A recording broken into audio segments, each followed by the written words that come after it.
मला तुला काहीतरी सांगायचं आहे. बोला ना. मला वाटतं की समाजातील मुलींना शिकवलं पाहिजे, तरच त्यांच्यात काहीतरी बदल होईल. तुला माहित आहे का, जर पुरुष एकटा शिकला तर तो एकटा शहाणा होतो. जर घरातील स्त्री शिकली तर अख्खं कुटुंब शहाणा होतं. तर मी तुमची काय मदत करू शकते? तू मुलींना शिकवू शकतेस. मला तर वाचता येत नाही, लिखता येत नाही. मी आहे ना, मी शिकवेल तुला. तर मग चल लगेच करूया शिक्षणाचं श्रीगणेश.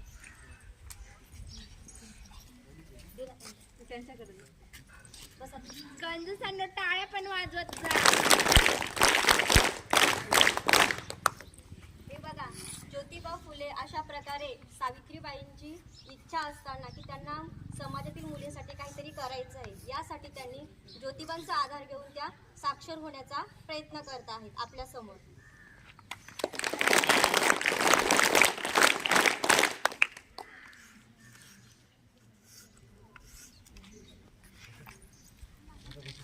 तू आता शिक्षण देण्यासाठी तयार आहे. तू उद्यापासूनच मुलींना शिकवू शकतेस. तर मी हे काम उद्यापासूनच सुरू करते. हो. अरे ती बघा, ती बाई हातात पुस्तक घेऊन चालली आहे. अबो तिथे आज खरंच पुस्तक आहे. अबो आता तर वेगळंच घडेल. अबो आता काहीतरी विचित्रच घडेल. विचित्र घडेल, विचित्र घडेल.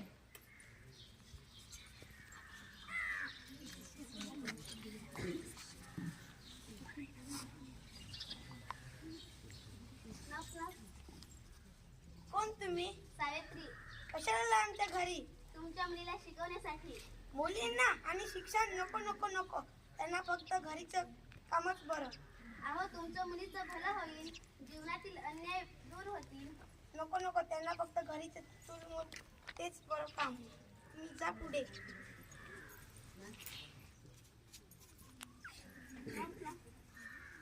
अहो तुम्ही कोण? आमच्या घरी कशाला आल्या? सावित्रीबाई. आमच्या घरी काय काम तुमच्याला? मुलीला शिकवण्यासाठी आली. मुलीला शिक्षण नको नको नको, त्यांना घरीच बरं चूल बिल आणि घरातलीच कामं करावी. अहो, तुमच्या मुलीचं भलं होईल, त्या जीवनाचे अन्याय दूर होतील. नको नको, त्यांना शिक्षणही नको. अहो, आपल्याकडे कोण आले? अगं तू थांब, मी बघतो.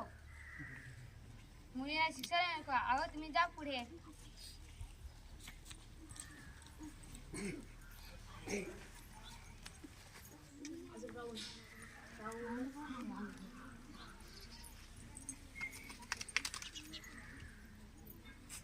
तुम्ही माझ्यावर किती पण दगडे टाका, किती पण शेणगोळे फेका, काही पण करा, पण मी माझ्या हाती घेतलेलं काम पूर्णच करेल.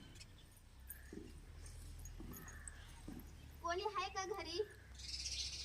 कोण तुम्ही? काय काम काढलं माझ्या घरी? मी सावित्री. मला माहित आहे तुम्ही सावित्री, पण माझ्या घरी काय काम तुमचं? मी मुलींना शिकवण्यासाठी आली. मुलीला शिकून काय होईल? त्यांचं भलं होईल, त्यांचा जीवनाची अन्याय दूर होतील. अगं ऐकलंस का? काय? ही बाई काय म्हणते?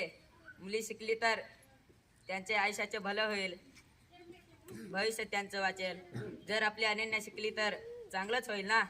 बाया बाया बाया, आपली मुली शिकेल? नको नको, शिक्षण नकोच. आपल्या 7 पिढ्यांमध्ये कोणतीच मुलगी शिकली नाही, मग आपल्या मुलीला काय शिकवायचं? नको. हा समाज आपल्याला काय म्हणेल?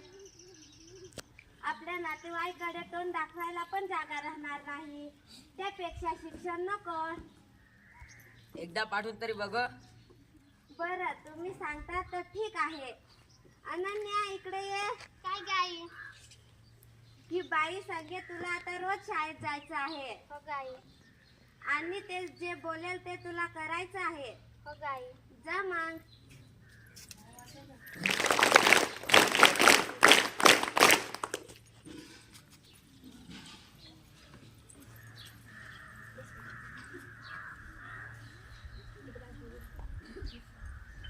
बाईंच्या एका प्रयत्नामुळे त्यांच्या शाळेमध्ये प्रथमतः पहिलं ऍडमिशन झालेलं आहे आणि त्यांचं ज्ञानदानाचं काम हे आता चालूच ठेवत आहेत बघा.